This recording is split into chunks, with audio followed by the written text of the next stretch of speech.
दोस्तों नमस्कार। मैं नाथ सोनांचली कथा कहानी और उपन्यास के संग के साथ पुनः हाजिर हूँ। दोस्तों इस समय हम लोग सुन रहे हैं प्रेमचंद के लिखे गए उपन्यास निर्मला का वाचन।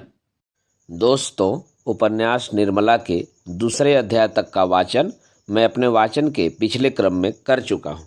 अब लीजिए सुनिए उपन्यास निर्मला के तीसरे अध्याय का वाचन मेरे अर्थात नाथ सोनांचली के स्वर में। विधवा का विलाप और अनाथों का रोना सुनाकर हम पाठकों का दिल न दुखाएंगे। जिसके ऊपर पड़ती है वह रोता है, विलाप करता है, पछाड़े खाता है। यह कोई नई बात नहीं। हाँ, अगर आप चाहें तो कल्याणी की उस घोर मानसिक यातना का अनुमान कर सकते हैं जो उसे इस विचार से हो रही थी कि मैं ही अपने प्राणाधार की घातिका हूँ। वे वाक्य जो क्रोध के आवेश में उसके असंयत मुख से निकले थे अब उसके हृदय को बाड़ों की भांति छेद रहे थे। अगर पति ने उसकी गोद में कराह कराह कर प्राण त्याग दिए होते तो उसे संतोष होता कि मैंने उनके प्रति अपने कर्तव्य का पालन किया। शोकाकुल हृदय को इससे ज्यादा सांत्वना और किसी बात से नहीं होती। उसे इस विचार से कितना संतोष होता कि मेरे स्वामी मुझसे प्रसन्न गए। अंतिम समय तक उनके हृदय में मेरा प्रेम बना रहा। कल्याणी को यह संतोष न था। वह सोचती थी, हाय मेरी 25 वर्ष की तपस्या निष्फल हो गई। मैं अंत समय अपने प्राणपति के प्रेम से वंचित हो गई। अगर मैंने उन्हें ऐसे कठोर शब्द न कहे होते तो वह कदापि रात को घर से न जाते। न जाने उनके मन में क्या क्या विचार आए हों। उनके मनोभावों की कल्पना करके और अपने अपराध को बढ़ा बढ़ाकर वह आठों पहर कुढ़ती रहती थी। जिन बच्चों पर वह प्राण देती थी अब उनकी सूरत से चिढ़ती। इन्हीं के कारण मुझे अपने स्वामी से रार मोल लेनी पड़ी। यही मेरे शत्रु हैं। जहां आठों पहर कचहरी सी लगी रहती थी वहां अब खाक उड़ती है। वह मेला ही उठ गया। जब खिलाने वाला ही न रहा तो खाने वाले कैसे पड़े रहते। धीरे धीरे 1 महीने के अंदर सभी भांजे भतीजे विदा हो गए। जिनका दावा था कि हम पानी की जगह खून बहाने वालों में हैं वे ऐसा सरपट भागे कि पीछे फिरकर भी न देखा। दुनिया ही दूसरी हो गई। जिन बच्चों को देखकर प्यार करने को जी चाहता था उनके चेहरे पर अब मक्खियां भिनभिनाती थीं। न जाने वह कांति कहाँ चली गई। शोक का आवेग कम हुआ तो निर्मला के विवाह की समस्या उपस्थित हुई। कुछ लोगों की सलाह हुई कि विवाह इस साल रोक दिया जाए, लेकिन कल्याणी ने कहा इतनी तैयारियों के बाद विवाह को रोक देने से सब किया धरा मिट्टी में मिल जाएगा और दूसरे साल फिर यही तैयारियां करनी पड़ेंगी जिसकी कोई आशा नहीं। विवाह कर देना ही अच्छा है। कुछ लेना देना तो है नहीं। बारातियों के सेवा सत्कार का काफी सामान हो चुका है। विलंब करने में हानि ही हानि है। अतएव महाशय भालचंद्र को शोक सूचना के साथ यह संदेश भी भेज दिया गया। कल्याणी ने अपने पत्र में लिखा, इस अनाथिनी पर दया कीजिए और डूबती हुई नाव को पार लगाइए। स्वामी जी के मन में बड़ी बड़ी कामनाएं थीं, किंतु ईश्वर को कुछ और ही मंजूर था। अब मेरी लाज आपके हाथ है। कन्या आपकी हो चुकी। मैं लोगों के सेवा सत्कार करने को अपना सौभाग्य समझती हूँ, लेकिन यदि इसमें कुछ कमी हो, कुछ त्रुटि पड़े तो मेरी दशा का विचार करके क्षमा कीजिएगा। मुझे विश्वास है कि आप इस अनाथिनी की निंदा न होने देंगे, इत्यादि इत्यादि। कल्याणी ने यह पत्र डाक से न भेजा, बल्कि पुरोहित से कहा, आपको कष्ट तो होगा पर आप स्वयं जाकर यह पत्र दीजिए और मेरी ओर से बहुत विनय के साथ कहिएगा कि जितने कम आदमी आए उतना ही अच्छा। यहाँ कोई प्रबंध करने वाला नहीं है। पुरोहित मोटे राम यह संदेश लेकर तीसरे दिन लखनऊ जा पहुंचे। संध्या का समय था। बाबू भालचंद्र दीवान खाने के सामने आराम कुर्सी पर लेटे हुए हुक्का पी रहे थे। बहुत ही स्थूल ऊंचे कद के आदमी थे। ऐसा मालूम होता था कि काला देव है या कोई हबसी अफ्रीका से पकड़ कर आया है। सिर से पैर तक एक ही रंग था, काला। चेहरा इतना स्याह था कि मालूम न होता था कि माथे का अंत कहाँ है और सिर का आरंभ कहाँ। बस कोयले की एक सजीव मूर्ति थी। आपको गर्मी बहुत सताती थी। दो आदमी खड़े पंखा झल रहे थे, उस पर भी पसीने का तार बंधा हुआ था। आप आबकारी के विभाग में एक ऊंचे ओहदे पर थे। 500 रुपये वेतन मिलता था। ठेकेदारों से खूब रिश्वत लेते थे। ठेकेदार शराब के नाम पर पानी बेचें, 24 घंटे दुकान खुली रहे, आपको केवल खुश रखना काफी था। सारा कानून आपकी खुशी थी। इतनी भयंकर मूर्ति की चांदनी रात में लोग उन्हें देखकर सहसा चौंक पड़ते थे। बालक और स्त्रियां ही नहीं, पुरुष तक सहम जाते थे। चांदनी रात इसलिए कहा गया कि अंधेरी रात में तो कोई उन्हें देख ही नहीं सकता था। श्यामलता अंधकार में विलीन हो जाती थी। केवल आंखों का रंग लाल था। जैसे पक्का मुसलमान 5 बार नमाज पढ़ता है, वैसे ही आप भी 5 बार शराब पीते थे। मुफ्त की शराब तो काजी को हलाल है। फिर आप तो शराब के ही अफसर थे, जितनी चाहे पिए, कोई हाथ पकड़ने वाला न था। जब प्यास लगती शराब पी लेते। जैसे कुछ रंगों में परस्पर सहानुभूति है, उसी तरह कुछ रंगों में परस्पर विरोध है। लालिमा के संयोग से कालिमा और भी भयंकर हो जाती है। बाबू साहब ने पंडित जी को देखते ही कुर्सी से उठकर कहा, अक्खा आप हैं, आइए आइए। धन्य भाग। अरे कोई है? कहाँ चले गए सबके सब? झगड़ू, गुरदीन, छकौड़ी, पवानी, राम गुलाम, कोई है क्या? सबके सब मर गए? चलो राम गुलाम, भवानी, छकौड़ी, गुरदीन, झगड़ू, कोई नहीं बोलता, सब मर गए। दर्जन भर आदमी हैं, पर मौके पर एक की भी सूरत नजर नहीं आती। न जाने सब कहां गायब हो गए। आपके वास्ते कुर्सी लाओ। बाबू साहब ने ये 5 नाम कई बार दोहराए, लेकिन यह न हुआ कि पंखा झलने वाले दोनों आदमियों में से किसी को कुर्सी लाने को भेज देते। 3-4 मिनट के बाद एक काना आदमी खांसता हुआ आकर बोला, सरकार, इतना की नौकरी हमार किन न हुई। कहाँ तक उधार बाड़ी ले लेके खाई, मांगत मांगत थेथर हो गई नी। भालचंद्र, बको मत, जाकर कुर्सी लाओ। जब कोई काम करने को कहा गया तो रोने लगता है। कहिए पंडित जी, वहां सब कुशल है? मोटेराम, क्या कुशल कहूं बाबूजी, अब कुशल कहाँ, सारा घर मिट्टी में मिल गया। इतने में कहार ने एक टूटा हुआ चीड़ का संदूक लाकर रख दिया और बोला, कुर्सी मेज हमारे उठाए ना ही उठत है।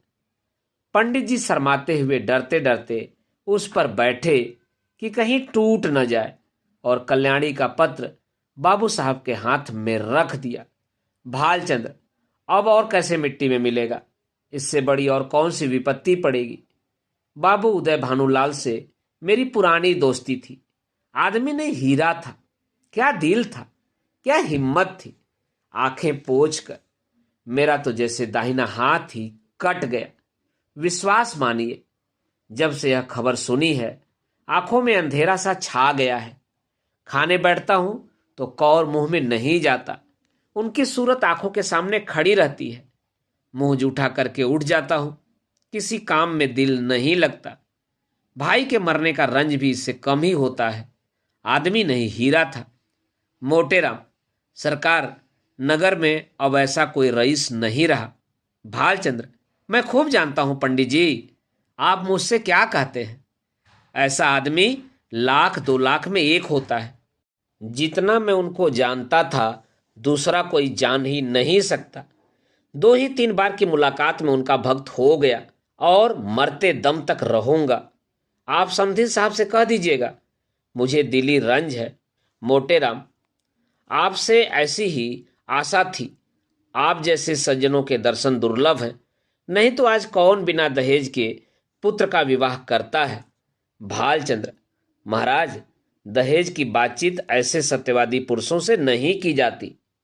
उनसे संबंध हो जाना ही लाख रुपए के बराबर है। मैं इसी को अपना अहोभाग्य समझता हूं। हाय, कितनी उदार आत्मा थी। रुपए को तो उन्होंने कुछ समझा ही नहीं, तिनके के बराबर भी परवाह नहीं की। बुरा रिवाज है, बेहद बुरा। मेरा बस चले तो दहेज लेने वालों और दहेज देने वालों दोनों को ही गोली मार दूं। हाँ साहब, साफ गोली मार दूं, फिर चाहे फांसी ही क्यों न हो जाए। पूछो, आप लड़के का विवाह करते हैं कि उसे बेचते हैं? यदि आपको लड़के के शादी में दिल खोल कर खर्च करने का अरमान है तो शौक से खर्च कीजिए, लेकिन जो कुछ कीजिए अपने बल पर। यह क्या कि कन्या के पिता का गला रेतिए? नीचता है, घोर नीचता।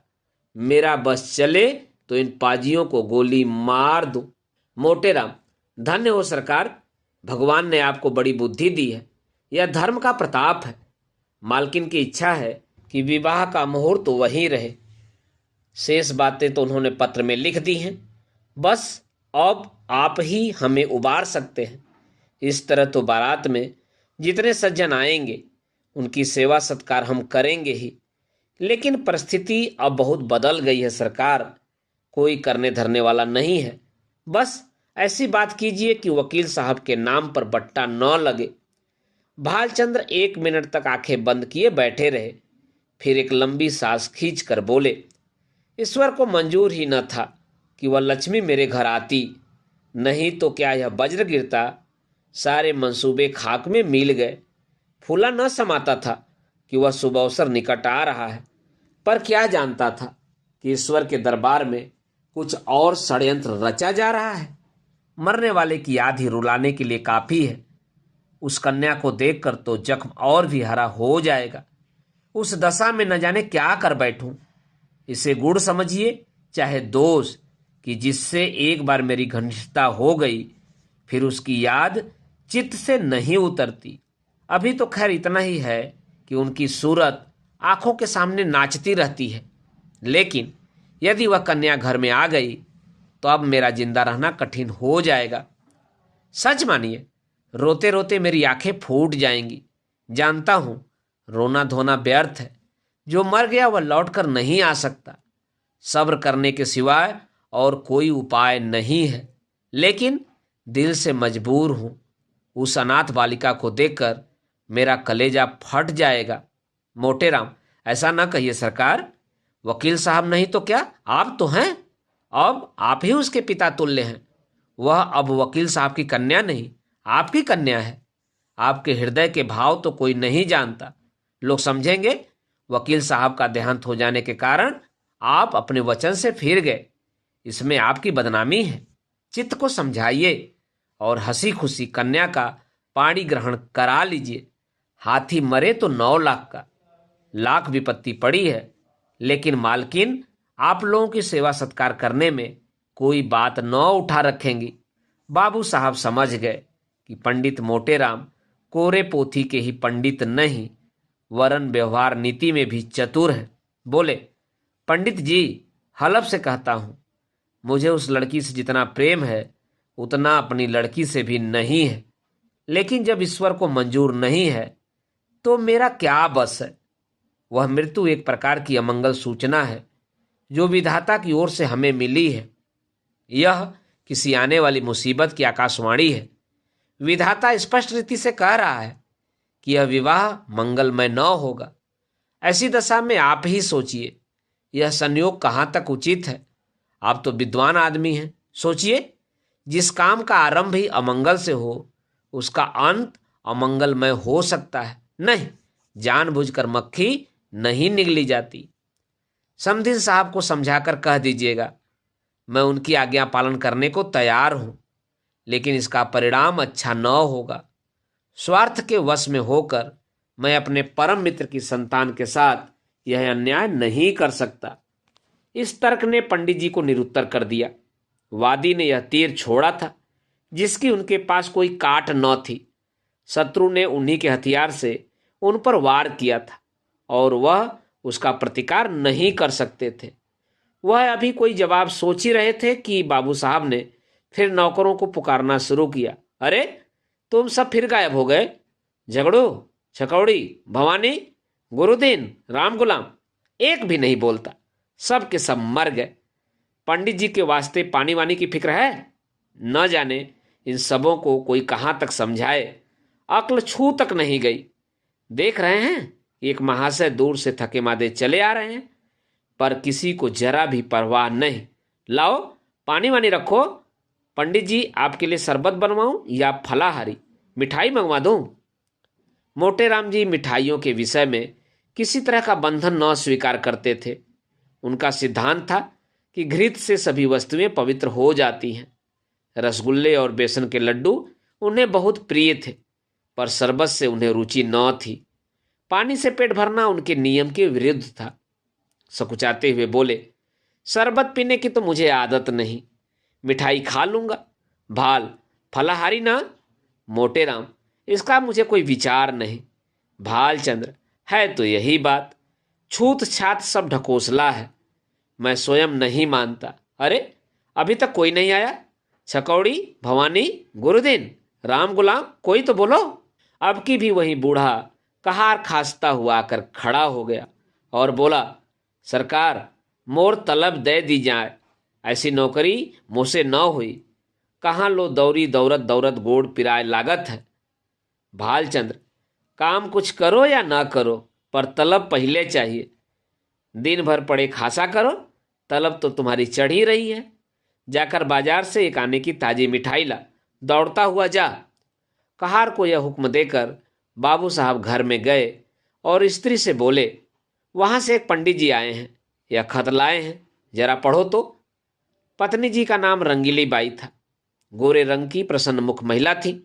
रूप और यौवन उनसे विदा हो रहे थे, पर किसी प्रेमी मित्र की भांति मचल मचल कर 30 साल तक जिसके गले से लगे रहे, उसे छोड़ते न बनता था।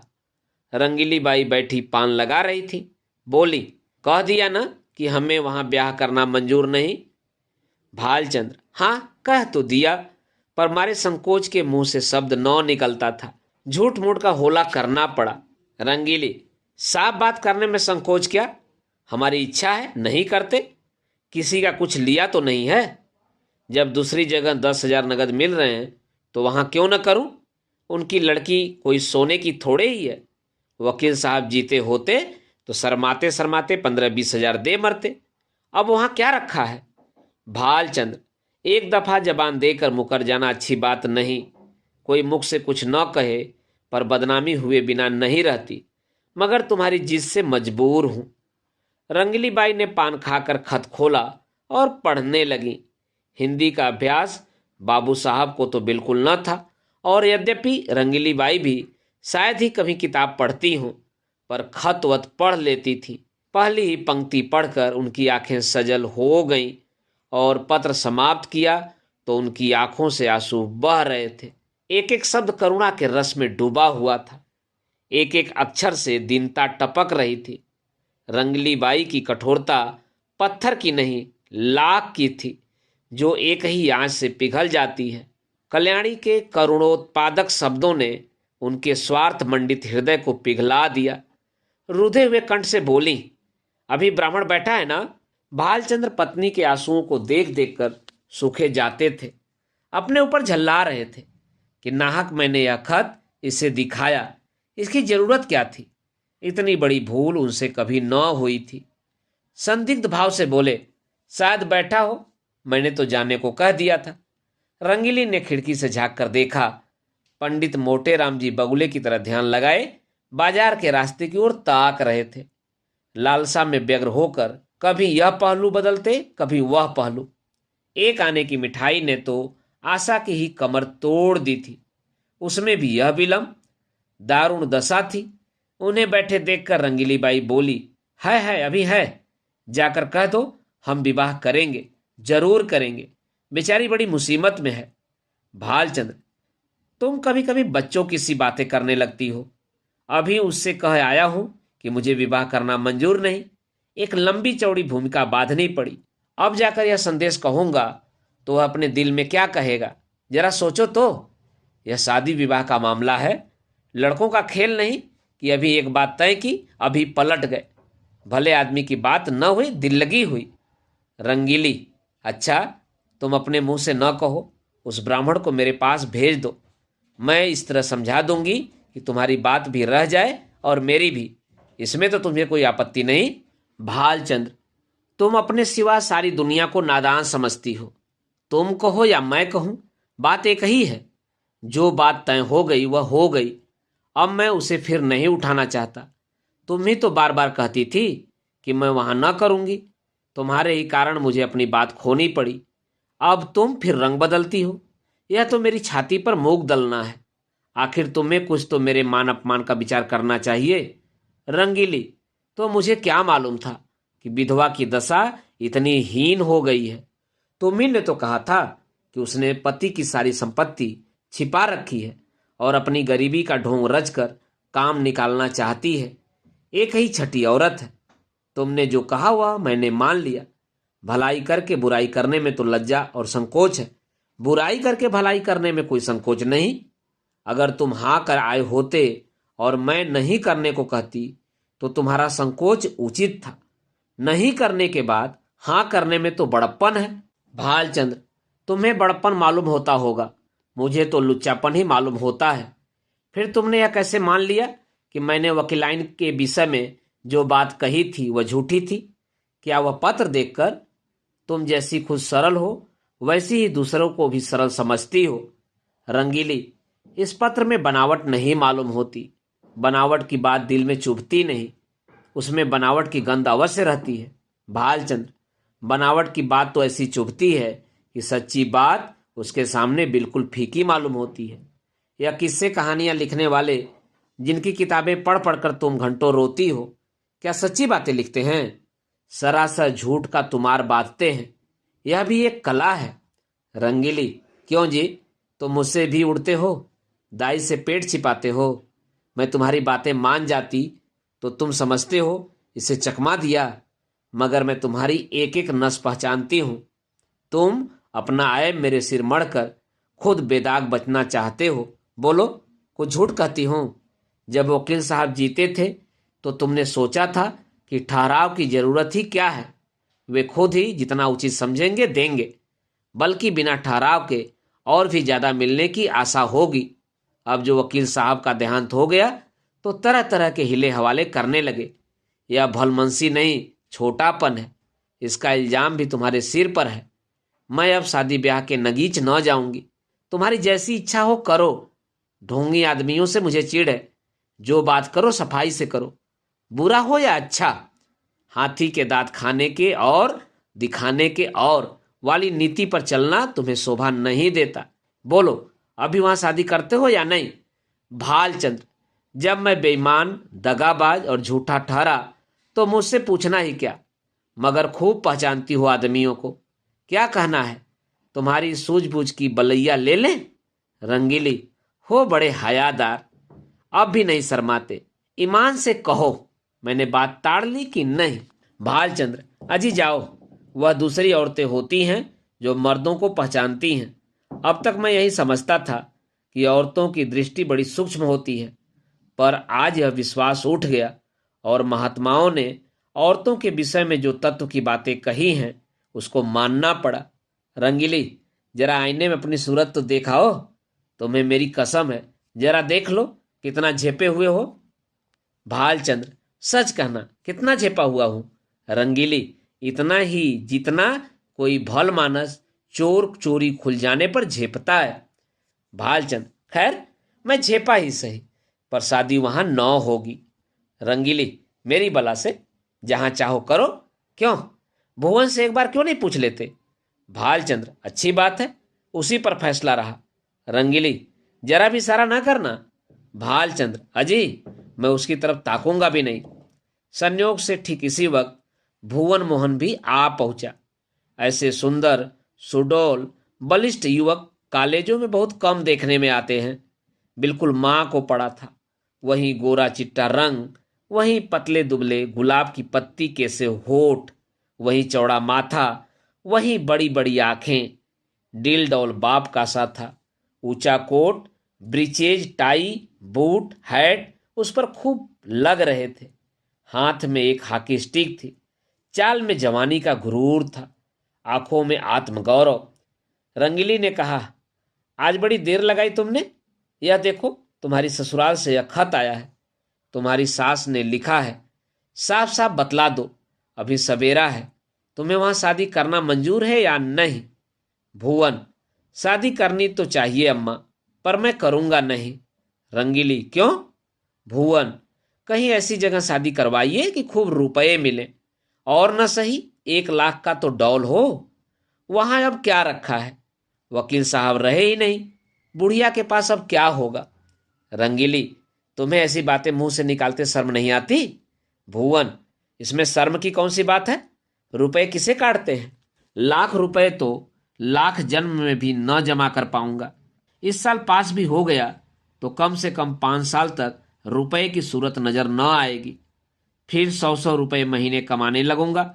5-6 तक पहुंचते पहुंचते उम्र के 3 भाग बीत जाएंगे। रुपए जमा करने की नौबत ही न आएगी। दुनिया का कुछ मजा न उठा सकूंगा। किसी धनी की लड़की से शादी हो जाती तो चैन से कटती। मैं ज्यादा नहीं चाहता, बस 1 लाख, या फिर कोई ऐसी जायदाद वाली बेवा मिले जिसके एक ही लड़की हो। रंगीली, चाहे औरत कैसी भी मिले? भुवन, धन सारे ऐबों को छिपा देगा। मुझे वह गालियां भी सुनाए तो भी चू न करूं। दुधारी गाय की लात किसे बुरी मालूम होती है? बाबू साहब ने प्रशंसा सूचक भाव से कहा, हमें उन लोगों के साथ सहानुभूति है और दुख भी कि ईश्वर ने उन्हें विपत्ति में डाला, लेकिन बुद्धि से काम लेकर ही कोई निश्चय करना चाहिए। हम कितने ही फटे हालों जाएं, फिर भी अच्छी खासी बारात हो जाएगी। वहां भोजन का भी ठिकाना नहीं, सिवाय इसके कि लोग हंसें और कोई नतीजा न निकलेगा। रंगीली, तुम बाप पुत दोनों एक ही थैली के चट्टे बट्टे हो। दोनों उस गरीब लड़की के गले पर छुरी फेरना चाहते हो। भुवन, जो गरीब है उसे गरीबों के ही यहाँ संबंध करना चाहिए, अपनी हैसियत से बढ़कर। रंगीली, चुप ही रह, आया है वहां से हैसियत लेकर। तुम कहाँ के धन्ना सेठ हो? कोई आदमी द्वार पर आ जाए तो 1 लोटे पानी को तरस जाए, बड़े हैसियत वाले बने हो। यह कहकर रंगीली वहां से उठकर रसोई का प्रबंध करने चली गई। भुवन मोहन मुस्कुराता हुआ अपने कमरे में चला गया और बाबू साहब मूछों पर ताव देते हुए बाहर आए कि मोटे राम को अंतिम निश्चय सुना दें, पर उनका कहीं पता न था। मोटे राम जी कुछ देर तक तो कहार की राह देखते रहे। जब उसके आने में बहुत देर हुई तो उनसे बैठा न गया। सोचा, यहाँ बैठे बैठे काम न चलेगा, कुछ उद्योग करना चाहिए। भाग्य के भरोसे यहाँ अड़ी किए बैठे रहे तो भूखों मर जाएंगे। यहाँ तुम्हारी दाल नहीं गलने की। चुपके से लकड़ी उठाई और जिधर वह कहार गया था उसी तरफ चले। बाजार थोड़ी ही दूर पर था। एक क्षण में जा पहुंचे। देखा तो बुढ़ा एक हलवाई की दुकान पर बैठा चीलम पी रहा था। उसे देखते ही आपने बड़ी बेतकल्लुफी से कहा, अभी कुछ तैयार नहीं है क्या महाराज? सरकार वहां बैठे बिगड़ रहे हैं कि जाकर सो गया या ताड़ी पीने लगा? मैंने कहा, सरकार यह बात नहीं, बुढ़ा आदमी है, आते ही आते तो आएगा। बड़े विचित्र जीव हैं, न जाने इनके यहाँ कैसे नौकर टिकते हैं। कहार, मुझे छोड़कर आज तक कोई दूसरा नहीं टिका और न टिकेगा। साल भर से तलब नहीं मिली, किसी को तलब नहीं देते। जहां किसी ने तलब मांगी लगे डांटने। बेचारा नौकरी छोड़कर भाग जाता है। वे दोनों आदमी जो पंखा झल रहे थे सरकारी नौकर हैं। सरकार से 2 अर्दली मिले हैं ना, इसी से पड़े हुए हैं। मैं भी सोचता हूं, जैसे तेरा ताना बना वैसे मेरी भरनी। इस साल कट गए हैं, साल 2 साल और इसी तरह कट जाएंगे। मोटे राम, तो तुम ही अकेले हो? नाम तो कई कहारों का लेते हैं। कहार, वह सब इन 2-3 महीनों के अंदर आए और छोड़ छाड़ कर चले गए। वह अपना रोब जमाने को अभी तक उनका नाम जपा करते हैं। कहीं नौकरी दिलाइए चलूं? मोटे राम, अजी बहुत नौकरी है। कहार, तो आजकल ढूंढे नहीं मिलते। तुम तो पुराने आदमी हो, तुम्हारे लिए नौकरी की क्या कमी है? यहाँ कोई ताजी चीज है? मुझसे कहने लगे, खिचड़ी बनाइएगा कि बाटी लगाइएगा। मैंने कह दिया, सरकार बुढ़ा आदमी है, रात को उसे मेरा भोजन बनाने में कष्ट होगा। मैं कुछ बाजार से ही खा लूंगा, इसकी आप चिंता न करें। इस पर वो बोले, अच्छी बात है, कहार आपको दुकान पर मिलेगा। बोलो शाह जी, कुछ तर माल तैयार है? लड्डू तो ताजे मालूम होते हैं, तौल दो 1 सेर भर। आ जाऊं वहीं ऊपर ना? यह कहकर मोटे राम जी हलवाई की दुकान पर जा बैठे और तर माल चखने लगे। खूब छक्कर खाया। ढाई तीन सेर चट कर गए। खाते जाते थे और हलवाई की तारीफ करते जाते थे। तुम्हारी दुकान का जैसा नाम सुना था वैसा ही माल भी पाया। बनारस वाले ऐसे रसगुल्ले नहीं बना पाते। कलाकंद अच्छी बनाते हैं, पर तुम्हारी उनसे बुरी नहीं। माल डालने से कोई अच्छी चीज नहीं बन जाती, विद्या चाहिए। हलवाई, कुछ और लीजिए महाराज, थोड़ी सी रबड़ी मेरी तरफ से ले लीजिए। मोटेराम, इच्छा तो नहीं है, लेकिन दे दो पाव भर। हलवाई, पाव भर क्या लीजिएगा, चीज अच्छी है, आधे सिर ले लीजिए। खूब इच्छापूर्ण भोजन करके पंडित जी ने थोड़ी देर तक बाजार की सैर की और 9 बजते बजते मकान पर आए। यहाँ सन्नाटा सा छाया हुआ था। एक लालटेन जल रही थी। अपने चबूतरे पर बिस्तर जमाया और सो गए। सवेरे अपने नियमानुसार कोई 8 बजे उठे तो देखा कि बाबू साहब टहल रहे हैं। इन्हें जगह देखकर वह पाल लागन कर बोले, महाराज, आज रात कहाँ चले गए? मैं बड़ी रात तक आपकी राह देखता रहा। भोजन का सब सामान बड़ी देर तक रखा रहा। जब आप न आए तो रखवा दिया गया। आपने कुछ भोजन किया कि नहीं? मोटेराम, हलवाई की दुकान में कुछ खा आया था। भालचंद्र, अजी, पूरी मिठाई में वह आनंद कहाँ जो बाटी और दाल में है। 10-12 आने खर्च हो गए होंगे, फिर भी पेट न भरा होगा। आप मेरे मेहमान हैं, जितने पैसे लगे हों ले लीजिएगा। मोटेराम, आप ही के हलवाई की दुकान पर खाया था, वह जो नुक्कड़ पर बैठता है। भालचंद्र, कितने पैसे देने पड़े? मोटेराम, आपके हिसाब में लिखा दिए हैं। भालचंद्र, जितनी मिठाइयाँ ली हूँ मुझे बता दीजिए, नहीं तो पीछे से बेईमानी करने लगेगा। एक नंबर का ठग है। मोटेराम, कोई 2.5 सेर मिठाई थी और आधा सेर रबड़ी। बाबू साहब ने विस्फारित नेत्रों से पंडित जी को देखा, मानो कोई अचंभे की बात सुनी हो। 3 सेर तो कभी यहाँ महीने भर का भी टोटल न होता था, और यह महाशय एक ही बार में कोई 4 रुपए का माल उड़ा गए। अगर एक आध दिन और रह गए तो बधिया बैठ जाएगी। पेट है या शैतान की कब्र? 3 सेर कुछ ठिकाना है? उद्विग्न दशा में दौड़े हुए अंदर गए और रंगीली से बोले, कुछ सुनती हो? यह महाशय कल 3 सेर की मिठाई उड़ा गए। 3 सेर पक्की तौल। रंगीली बाई ने विस्मित होकर कहा, अजी नहीं, 3 सेर भला क्या खा जाएगा? आदमी है या बैल? भालचंद्र, 3 सेर तो अपने मुंह से कह रहा है, 4 सेर से कम न होगा, पक्की तौल। रंगीली, पेट में सनिच्चर है क्या? भालचंद्र, आज और अगर रह गया तो 6 सेर पर हाथ फेरेगा। रंगीली, तो आज रहे ही क्यों? खत का जवाब जो देना चाहो देकर विदा करो। अगर रहे तो साफ कह देना कि हमारे यहाँ मिठाई मुफ्त नहीं आती। खिचड़ी बनाना हो बनावें, नहीं तो अपनी राह ले। जिन्हें ऐसे पेटुओं को खिलाने से मुक्ति मिलती हो वे खिलाएं, हमें ऐसी मुक्ति नहीं चाहिए। मगर पंडित विदा होने को तैयार बैठे थे, इसलिए बाबू साहब को कौशल से काम लेने की जरूरत न पड़ी। पूछा, क्या तैयारी कर ली महाराज?